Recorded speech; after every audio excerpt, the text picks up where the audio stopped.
Hello friends, इस question में देखिए पूछा क्या है। A point moves in a straight line under a retardation a v square if the initial velocity is u then distance covered in t second. ठीक है, T second में है ना कवर्ड किया गया डिस्टेंस आपको बताना है। ठीक है, तो देखो बोल रखा है भाई रिटार्डेशन है। ठीक है, तो रिटार्डेशन है। ठीक है, मान लेते हैं कुछ, तो इसको कैपिटल ए मान लेते हैं ना एक्सलेशन को। ठीक है भाई, ठीक है, देखो रिटार्डेशन बोल रखा है, तो रिटार्डेशन को क्या हम इसको ऐसे लिख दे भाई, d v over d t. ठीक है, चूँकि रिटार्डेशन है तो माइनस लगा दो पहले से ही। ठीक है, ए इंटू वी स्क्वायर, याद रखना ए यहाँ पर एक कोई कॉन्स्टेंट होगा। ठीक है, तो d v over d t की वैल्यू इतनी आ गई। ठीक है, अब एक काम करते हैं। ठीक है, एक जैसे लोगों को एक साथ रख लेते हैं, तो माइनस ए हो जाएगा और साथ में हो जाएगा डी टी और नीचे आ जाएगा भाई आपका वी स्क्वायर। ठीक है, अब दोनों तरफ क्या करते हैं भाई, लिमिट लगा दो। देखो मान लो, ठीक, इधर टाइम का लिमिट हो जाएगा, चूँकि ए कांस्टेंट है तो उसको हम क्या करते हैं, बाहर कर लेते हैं। देखो जब टाइम ज़ीरो था, बोला है जब टाइम ज़ीरो था तो इनिशियल वेलोसिटी क्या मान लो, u दिया हुआ है। ठीक है, और जब टाइम t हो गया, ठीक है, तो पार्टिकल की फाइनल वेलोसिटी मान लेते हैं v, कोई जनरल कंडीशन में। ठीक, अब दोनों तरफ इंटीग्रेट करना है। देखो 1/v² का इंटीग्रेशन होगा -1/v। ठीक है भाई, 1/v² का इंटीग्रेशन -1/v, और इसको आप लिमिट लगा दो u से v। ठीक है, माइनस ए डी टी का इंटीग्रेशन हो जाएगा भाई t। ठीक, कहाँ से कहाँ तक, 0 से t। ठीक, जल्दी लिमिट पुट करते हैं तो ठीक है, माइनस माइनस दो तरफ कैंसिल आउट हो जाएगा। ठीक, तो एक बार v की जगह पर हायर लिमिट, फिर एक बार क्या रखेंगे, लोअर लिमिट। तो उसको थोड़ा सा सिंप्लीफाई करता हूँ, मैं यहीं पे नीचे कर देता हूँ भाई।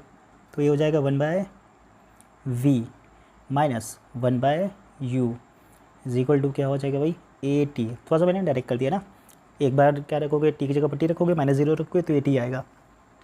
ठीक है भाई, यहाँ से क्या करते हैं, वी की वैल्यू निकाल लेते भाई। तो वह होगा क्या भाई, 1/v is equal to a t plus क्या हो जाएगा भाई, 1/u। ठीक है, नेक्स्ट पेज पर थोड़ा सा देख लेते हैं। ठीक भाई, इसको थोड़ा सा सीधा उधर रख लिया या फिर एलसीएम लेकर करा जाए।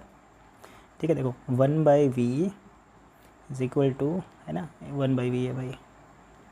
ठीक है, जब आप एलसीएम लोगे तो ये आ जाएगा भाई 1/, है ना, u A T divide by क्या हो जाएगा भाई, u। ठीक, इसको सीधा करके लिख लो तो v बराबर कितना हो गया, u/1 प्लस ए यू टी। ठीक है, अब आपको पोजीशन निकालना है तो v को क्या लिख दो, dx/dt।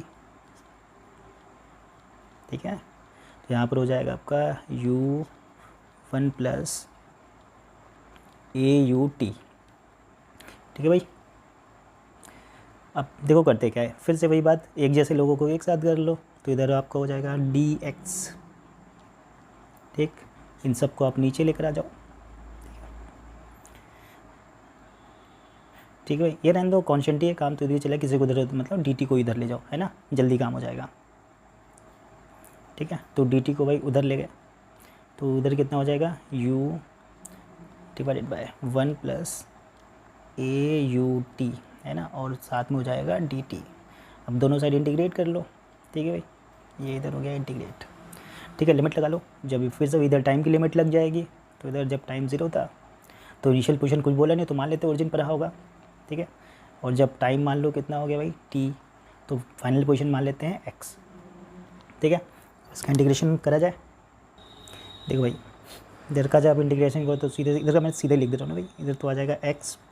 ठीक, u कांस्टेंट है, u सबके बाहर चला आएगा और ये हो जाएगा आपका 1/x। तो 1/x से क्या हो जाएगा भाई, ln, है ना, तो सब ब्रैकेट लगा दिया जाए तो इसका हो जाएगा ln 1 प्लस ए यू टी। ठीक है भाई, और यहाँ पर ए यू कहाँ चला आएगा भाई, डिवाइड में क्या आ गया भाई, a इंटू यू। ठीक, लिमिट पुट करना है, लिमिट कहाँ से कहाँ तक लगी है भाई, 0 से t तक। ठीक है, 0 से t, ये आपका हो गया। ठीक है भाई, लिमिट पुट करा जाए, u से यहाँ पर कैंसिल आउट हो जाएगा, तो यहाँ से x बराबर कितना आ गया, 1/a। ठीक है, एक बार t की जगह पर तो t ही रखेंगे, तो एक तो पक्का पूरा यही सब आ जाएगा, ठीक है। टी की जगह पर आप जब टी रखोगे तो ln 1 प्लस AUT, ठीक है। और एक बार क्या करना है आपको, ठीक है, 0 रखना है। तो जब आप 0 रखोगे तो ये टर्म पूरा 0 हो जाएगा, ठीक है। और log 1 की वैल्यू क्या होती है 0, ठीक है भाई। तो दूसरा टर्म क्या आ जाएगा 0।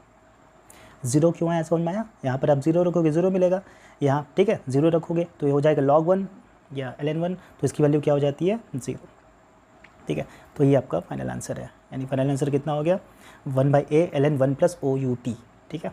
ऑप्शन, ठीक भाई, ऑप्शन नंबर कौन सा, थर्ड, ठीक है। नहीं आएगा तो दोबारा रिपीट करके देख लेना, ठीक है। और नहीं आएगा तो दोबारा कमेंट करना, इसको फिर से मैं सॉल्व कर दूंगा, ठीक। Thank you. आइए देखते हैं next question.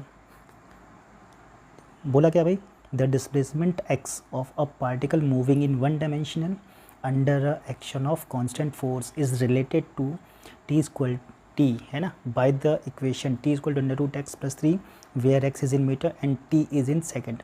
What is the displacement of the particle t equal to 0 to t equal to 6 second, ठीक है भाई। अपने को देखो भाई, किसी पार्टिकल का, है ना, टाइम और पोजीशन का रिलेशन दे रखा है। तो t इक्वल टू, देखो भाई कितना दे रखा है, t इक्वल टू √x + 3, ये अपने को कोई इक्वेशन दे रखा है ना। तो करते क्या है, देखो क्या करते हैं, √x को इधर रहने देते हैं, t को 3 को उधर भेज देते हैं। तो ये आपका ऐसा हो जाएगा √x, ठीक है, √x = t - 3, ठीक है। दोनों साइड स्क्वायर कर लो तो इधर आ जाएगा x, इधर हो जाएगा आपका t - 3 का होल स्क्वायर, ठीक है। अब पोजीशन दे रखा है, ठीक है। तो हम, मेरा पर्पस क्या है, देखो मैं क्या करना चाहता हूँ, मैं चाहता हूँ कि velocity as a function of t आ जाए, ठीक है। और उसका हम ग्राफ बना ले और उसका एरिया निकालेंगे तो हमको डायरेक्ट डिस्प्लेसमेंट मिल जाएगा, ठीक है। तो दोनों साइड क्या करते हैं, टाइम के रेस्पेक्ट में डिफ्रेंशिएट कर देते हैं। डिफ्रेंशिएट करने का पर्पस क्या है, मेरे पास velocity as a function of t आ जाएगा ना। तो दोनों साइड क्या किया भाई, टाइम के रेस्पेक्ट में डिफ्रेंशिएट कर दिया। जैसे आप डिफ्रेंशिएट करोगे आपको भी मिल जाएगा, इधर का डिफ्रेंशिएशन मैं डायरेक्ट लिख देता हूँ भाई, 2 आ जाएगा और क्या हो जाएगा भाई t - 3, ठीक है।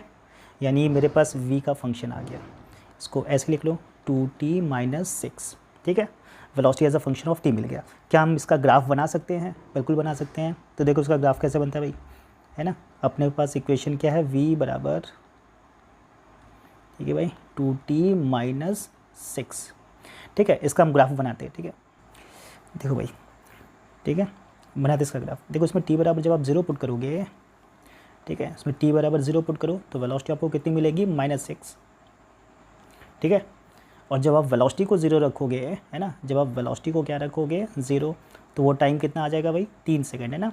यानी 3 सेकंड बाद क्या होगी, वेलोसिटी 0 हो जाएगी, ठीक है। तो उसका ग्राफ जब आप बनाओगे, देखो भाई जब उसका ग्राफ बनाओगे, है ना, जब t बराबर 0 है, ठीक है भाई, तो v की वैल्यू कितनी है -6, तो -6 देखो यहीं कहीं आएगा, ठीक। और जब वेलोसिटी 0 है तो टाइम कितना है भाई 3 सेकंड। तो उसका ग्राफ देखो कुछ ऐसा जाएगा, ये इसका ग्राफ हो गया, ठीक है।